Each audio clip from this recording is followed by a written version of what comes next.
کردی واسه من با همه، واسه اینه که میمردم واسه تو. توی نگاهت یه حس غریبی میگفت که دارم میشم عاشق تو. جون منی آخه عمر منی، چجوری بگم میمیرم واسه تو. توی چشم که نگاه بکنی میبینی که دارم میشم عاشق تو.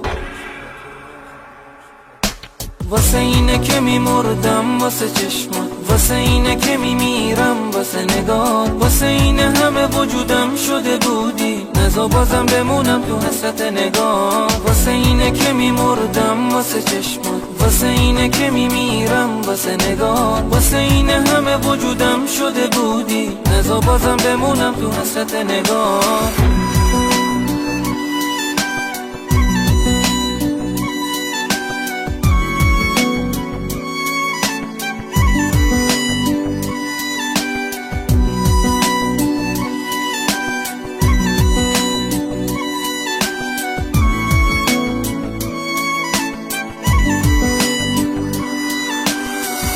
تو قلب و احساس قشنگته که منو اینجوری دیوونه کرده. حس عجیبه خواستن چشماته که تا ابد تو دلم لونه کرده. دستای گرم تو ازم نگیری که مرهم قلبیه که پر درده. باز دوباره زل بزن تو چشام که دوری تو منو دیوونه کرده.